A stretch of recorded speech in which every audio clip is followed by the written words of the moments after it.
विद्यार्थ्यांनो, सप्रे नमस्कार. मुंबई उच्च न्यायालय याकरता आपण जी व्हिडिओ सिरीज घेऊन आलो आहोत त्यामधील हा नेक्स्ट व्हिडिओ आहे. आजच्या व्हिडिओत देखील क्वालिटी असे प्रश्न आपण बघणार आहोत. सर्व प्रश्न काळजीपूर्वक बघा आणि प्रश्नांची उत्तरे आपण स्वतः कमेंट करण्याचा प्रयत्न करायचा आहे. तसेच याआधीचे सर्व व्हिडिओ जर आपल्याला बघायचे असेल तर मुंबई उच्च न्यायालय परीक्षा ही जी प्लेलिस्ट केली आहे त्यामध्ये जाऊन आपण आधीचे सर्व व्हिडिओ बघू शकता. आजच्या व्हिडिओला सुरुवात करूया. सर्वात पहिला प्रश्न आहे, माहितीचा अधिकार कायदा म्हणजेच राईट टू इन्फॉर्मेशन ऍक्ट भारतात कोणत्या वर्षी लागू झाला? 2002 साली, 2005 साली, 2010 साली की 2006 साली? जो माहितीचा अधिकार आहे याचं पूर्ण नाव आहे माहितीचा अधिकार कायदा 2005, राईट टू इन्फॉर्मेशन ऍक्ट 2005.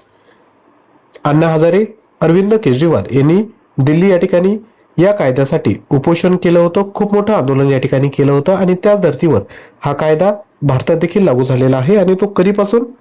2005 या वर्षापासून. पुढील प्रश्न, छत्रपती शिवाजी महाराजांमार्फत अष्टप्रधान प्रमुख म्हणून नियुक्त झालेले पहिले पेशवे कोण होते? बाळाजी विश्वनाथ, मोरोपंत त्र्यंबक पिंगळे, मोरेश्वर पिंगळे की रामचंद्र पंत अमात्य? तर याचं जे योग्य उत्तर आहे ते आहे मोरोपंत त्र्यंबक पिंगळे. पुढील प्रश्न, भारतातील उच्च न्यायालयांची स्थापना कोणत्या कायद्यान्वये करण्यात आली? भारतीय उच्च न्यायालय कायदा 1861, भारत सरकार कायदा 1935, भारतीय स्वातंत्र्य कायदा 1947 की यापैकी नाही? तर भारतातील उच्च न्यायालयांची स्थापना कोणत्या कायद्यान्वये करण्यात आली? योग्य उत्तर आहे भारतीय उच्च न्यायालय कायदा 1861. आणि तुमच्या मुंबई उच्च न्यायालय परीक्षेकरता अगदी महत्वाचा हा प्रश्न होता. पुढील प्रश्न, आधुनिक आवर्त सारणीतील मूलद्रव्यांची रचना मुख्यतः कशावर आधारित आहे? अणुचिन्हावर, अनुक्रमांकावर, अनुभारावर की किरणोत्सर्गतेवर? आवर्त सारणी म्हणजे इंग्लिशमध्ये पिरियडिक टेबल आपण म्हणतो. तर याचं जे योग्य उत्तर आहे ते आहे ऑप्शन 2, अनुक्रमांकावर हा आधारित आहे.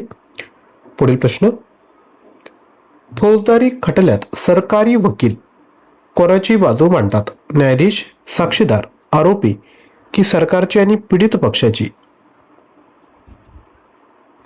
तर याचं जे योग्य उत्तर आहे, आता सरकारी वकील आहे तो सरकारची आणि पीडित पक्षाचीच बाजू मांडेल. पुढील प्रश्न, 2030चा राष्ट्रकुल स्पर्धा भारतातील कोणत्या शहरात होणार आहे? पुणे, राजगीर, बेंगळुरू की अहमदाबाद?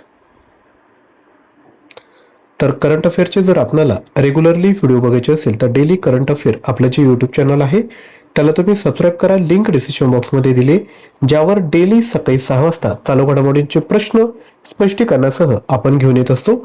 डेली बेसिसवर आपण जर हॅबिट तयार केली की दररोज येणारे चालू घडामोडीचे प्रश्न बघितले तर तुमच्या ज्ञानात नक्कीच भर पडेल. तर याचं जे योग्य उत्तर आहे ते आहे ऑप्शन 4, अहमदाबाद. आणि अहमदाबाद हे गुजरात राज्यात आहे, परंतु कन्फ्युजन करून घ्यायचं नाही. गुजरातची जी कॅपिटल आहे ती गांधीनगर आहे. कर्नाटकची कॅपिटल कोणती? तर बेंगळुरू. पुढील प्रश्न, राष्ट्रीय पाणलोट पंधरवडा कोणत्या कालावधीत साजरा केला जातो? 9 ते 15 ऑक्टोबर, 1 ते 14 जुलै, 1 ते 15 जानेवारी की यापैकी नाही? तर राष्ट्रीय पाणलोट पंधरवडा कोणत्या कालावधीत साजरा केला जातो? याचं योग्य उत्तर आहे 1 ते 14 जुलै. पुढील प्रश्न, खालीलपैकी कोणत्या राज्यात समुद्र किनारा लाभलेला नाही? महाराष्ट्र, केरळ, गोवा की मध्य प्रदेश? जे विद्यार्थी रेग्युलरली चालू घडामोडींचे व्हिडिओ बघतात त्यात मी काय करतो, प्रश्न आणि त्या अनुषंगाने जर एखादा राज्य जर आला ना तर मी मॅप देखील दाखवतो. मॅपमध्ये तो राज्य कुठे लोकेट होतो ते देखील दाखवतो आणि त्या राज्याच्या अनुषंगाने कोणकोणते राज्य कनेक्टेड आहे ते देखील सांगत असतो. त्यामुळे असे जे प्रश्न येतात ना, हे कोणते विद्यार्थी टॅकल करू शकतात की जे रेग्युलरली चालू घडामोडींचे व्हिडिओ बघतात. त्यामुळे अवश्य चॅनलला सबस्क्राईब करा आणि रेग्युलरली व्हिडिओ जे येतात ते तुम्ही आवर्जून बघा. याचं जे योग्य उत्तर असणार आहे ते आहे मध्य प्रदेश. मध्य प्रदेशची कॅपिटल आहे भोपाळ, गोव्याची कॅपिटल आहे पणजी, केरळची कॅपिटल आहे तिरुवनंतपुरम आणि महाराष्ट्राची कॅपिटल कोणती? तुमच्यासाठी होमवर्क आहे, प्रश्नाचं उत्तर कमेंट करा. यानंतर पुढील प्रश्न, भारतीय राज्यघटनेच्या निर्मिती दरम्यान संविधान सल्लागार म्हणून कोणाची नियुक्ती केली गेली होती? BN राव, श्याम प्रसाद मुखर्जी, N गोपालस्वामी अयंगार की M R जयकर? तर लक्षात घ्या, भारतीय राज्यघटनेची निर्मिती झाली तेव्हा वेगवेगळ्या समित्या तयार केल्या. मसुदा समिती, घटना समिती, त्यानंतर संविधान सल्लागार, अशी वेगवेगळ्या समित्या तयार केल्या. प्रत्येकाचा कोणी ना कोणी प्रमुख होता. तसेच जेव्हा राज्यघटनेची निर्मिती चालू होती तेव्हा संविधान सल्लागार म्हणून BN राव यांची नियुक्ती त्या ठिकाणी करण्यात आली होती. पुढील प्रश्न, मे 2025 मध्ये टेरिटोरियल आर्मीमध्ये लेफ्टनंट कर्नलची मानद पदवी कोणास देण्यात आली? ऑप्शन आहेत महेंद्रसिंग धोनी, नीरज चोप्रा, सचिन पायलट की कपिल देव. तर लेफ्टनंट कर्नल म्हणून नीरज चोप्रा यांना ही मानद पदवी देण्यात आली.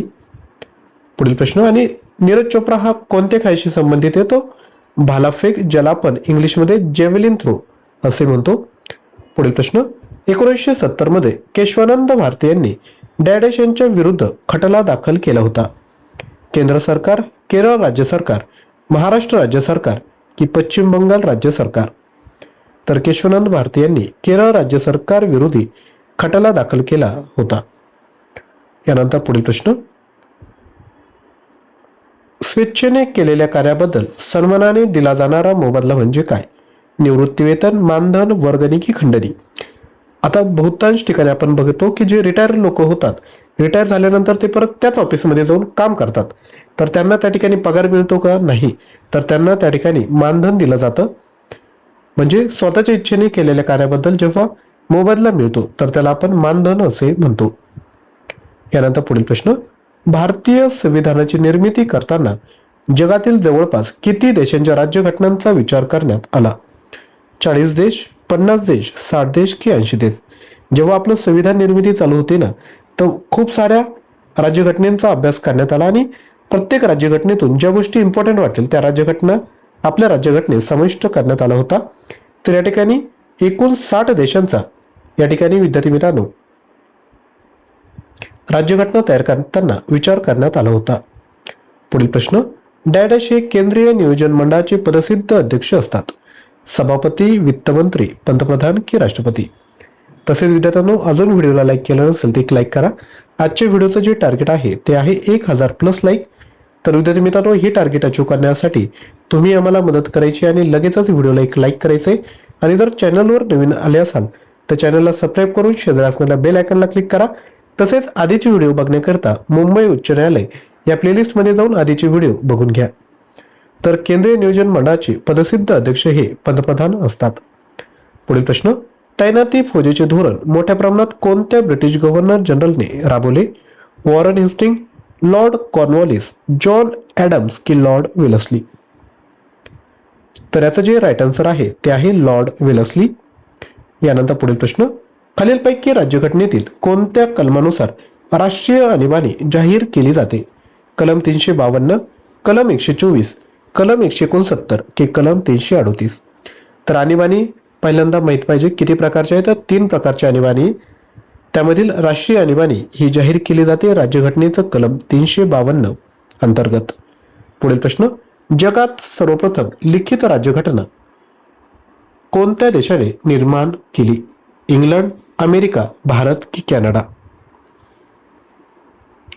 तर जगामध्ये सर्वप्रथम लिखित राज्यघटना ही अमेरिकेने तयार केली. पुढील प्रश्न, भारतीय मान्सून निर्मितीवर प्रभाव टाकणारा एल निनो हा सागरी प्रवाह कोणत्या महासागरात आढळतो?